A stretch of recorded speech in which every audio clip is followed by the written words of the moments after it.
আসসালামু আলাইকুম। Recipe by beauty চ্যানেলে আপনাদেরকে স্বাগত জানাই। আজ আপনাদের সঙ্গে শেয়ার করব ডিম দিয়ে করলার একটা নতুন রেসিপি। খেতে ভীষণ টেস্ট হয়। যারা করলা খেতে পছন্দ করেন না তারাও কিন্তু এই রেসিপিটা খেতে পারবেন, এতটাই সুন্দর হয় খেতে। তো অবশ্যই স্কিপ না করে পুরো রেসিপিটা দেখে নেবেন, আশা করছি আপনাদেরকে ভালো লাগবে। তো চলুন কথা না বাড়িয়ে রেসিপিটা শুরু করি। এখানে দেখুন আমি করলা আর আলু কেটে নিয়েছি। তো এখানে আমি 250 গ্রাম করলা কেটে নিয়েছি। আর করলাগুলোকে এরকম পাতলা পাতলা করে কেটে নিতে হবে। আপনারা হয়তো দেখেই বুঝতে পারছেন করলাটা আমি কতটা পাতলা করেছি, আর বীজগুলো আমি ফেলে দিয়েছি।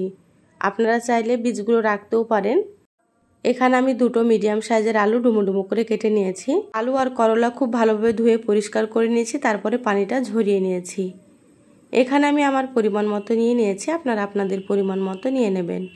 এবার গ্যাস অন করে কড়াই দিয়ে দিচ্ছি এখানে 2 টেবিল চামচ সরষের তেল। আপনারা চাইলে এখানে সাদা তেল ব্যবহার করতে পারেন। এবার তেলটা খুব ভালোভাবে গরম করে নেব। দেখুন তেল গরম হয়ে গিয়েছে। এবার আমি এখানে কেটে রাখা করলাগুলো দিয়ে দিচ্ছি।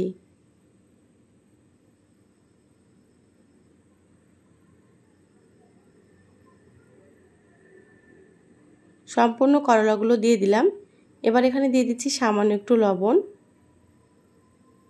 আর দিয়ে দিচ্ছি সামান্য পরিমাণে একটু হলুদ গুঁড়ো।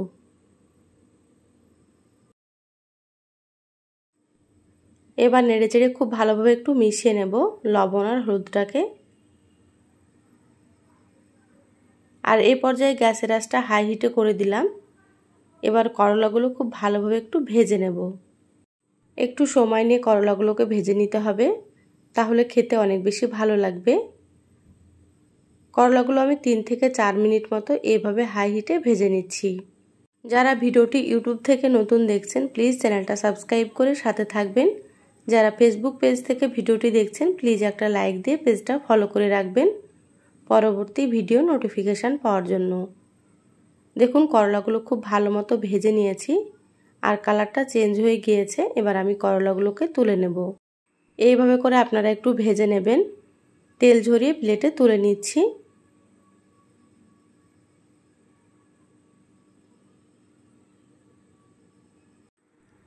সম্পূর্ণ করলাগুলো তুলে নিয়েছি। আবার আমি দিয়ে দিচ্ছি 1 টেবিল চামচ সরষের তেল।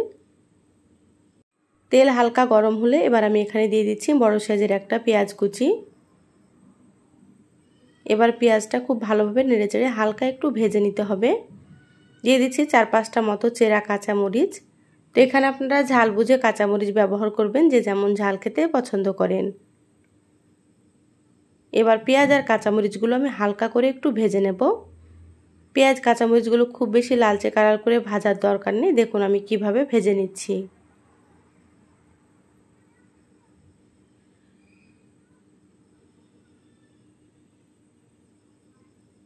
পেঁয়াজ আর কাঁচামরিচগুলো এইভাবে হালকা করে একটু ভেজে নিলাম। ভাজা হয়ে গিয়েছে। এবার আমি এখানে দিয়ে দেব কেটে রাখা আলুগুলো। এখানে আমি যতটা পরিমাণে আলু ব্যবহার করেছি আপনারা কিন্তু এর থেকে কম দিতে পারেন। আমাদের বাড়িতে আলুটা বেশি পছন্দ করে, সেজন্য আমি একটু বেশি করে দিয়ে দিলাম। আপনাদের যতটা প্রয়োজন সেইভাবে দিয়ে দেবেন। দিয়ে দিলাম স্বাদ মতো লবণ, সামান্য একটু দিয়ে দিলাম হলুদ গুঁড়ো। এবার নেড়েচেড়ে খুব ভালোভাবে এগুলোকে মিশিয়ে নিতে হবে। আর এই পর্যায়ে গ্যাসের আঁচটা মিডিয়ামে রেখেছি। মিডিয়ামে রেখে সুন্দর করে একটু নেড়েচেড়ে মিশিয়ে নিচ্ছি। আমার চ্যানেলে আরও অনেক রেসিপি আছে, চাইলে আপনারা আমার রেসিপিগুলো দেখে নিতে পারেন, দেখবেন ভালো লাগবে। গ্যাসের আঁচ মিডিয়ামে রেখে আলুগুলো একটু সুন্দর করে সেদ্ধ করে নিতে হবে।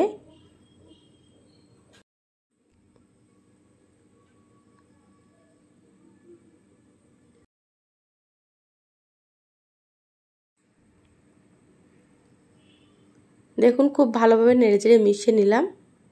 এবার আমি এখানে অল্প একটু পানি ব্যবহার করছি, যেহেতু আলুগুলো সেদ্ধ হবে সেজন্য অল্প একটু পানি দিতে হবে।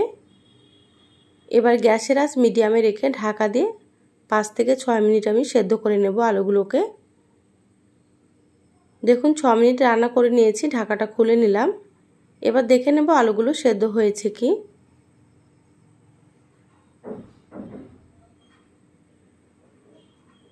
আলুগুলো সুন্দর মতো সেদ্ধ হয়ে গিয়েছে। এবার আমি আলুগুলোকে একটু ভাজা ভাজা করে নিচ্ছি। এই পর্যায়ে গ্যাসের আঁচটা বাড়িয়ে দিলাম।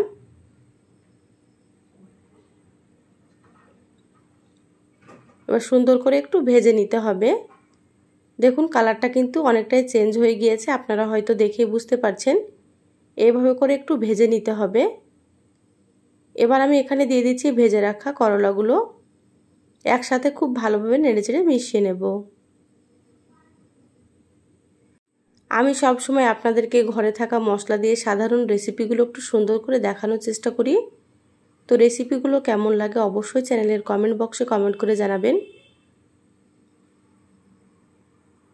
দেখুন নেড়েচেড়ে খুব ভালোভাবে একটু ভেজে নিচ্ছি।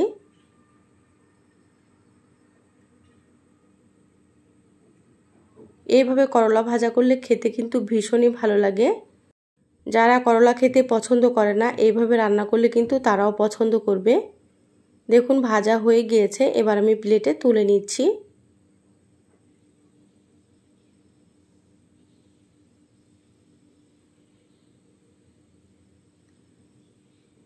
করলা ভাজাটা আমি প্লেটে তুলে নিলাম।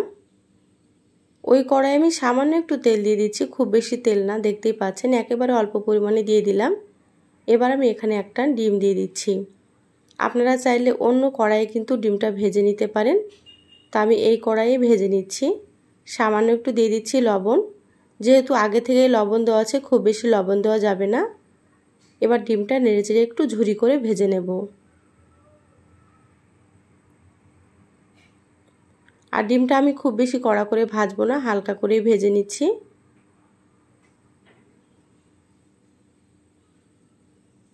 এইভাবে ডিম দিয়ে করলা ভাজা করলে কিন্তু খেতে আরও বেশি ভালো লাগবে, সেই জন্য এখানে আমি একটা ডিম দিয়ে দিলাম। আপনারা চাইলে এখানে চিংড়ি মাছও দিতে পারেন, চিংড়ি মাছ দিলেও কিন্তু খেতে ভীষণই ভালো লাগে।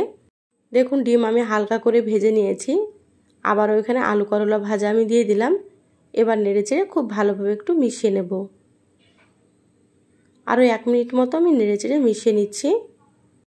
করলার কালারটা কিন্তু সবুজ সবুজ রয়ে গিয়েছে, আপনারা হয়তো দেখেই বুঝতে পারছেন। এইভাবে ভাজা করলে খেতে ভীষণ টেস্ট হবে। দেখুন হয়ে গিয়েছে, প্লেটে তুলে নিয়েছি। করলার এই রেসিপিটা থাকলে গরম ভাতে আর কিছুই লাগবে না, 1 প্লেট ভাত নিমেষেই শেষ হয়ে যাবে। অবশ্যই আপনারা এইভাবে ডিম দিয়ে একবার করলা ভাজা করে খেয়ে দেখবেন। বাড়ির ছোট থেকে বড় সকলেই কিন্তু এই রেসিপিটা খুবই পছন্দ করবে। তো সহজ রেসিপিটা কেমন লাগলো অবশ্যই চ্যানেলের কমেন্ট বক্সে কমেন্ট করে জানাবেন। ভালো লাগলে একটা লাইক দিয়ে যতটা সম্ভব ভিডিওটা আপনারা শেয়ার করে দিবেন। সবাই ভালো থাকবেন, সুস্থ থাকবেন। ফিরে আসবো আবারও কোনো নতুন রেসিপি নিয়ে। ধন্যবাদ সবাইকে। আল্লাহ হাফেজ।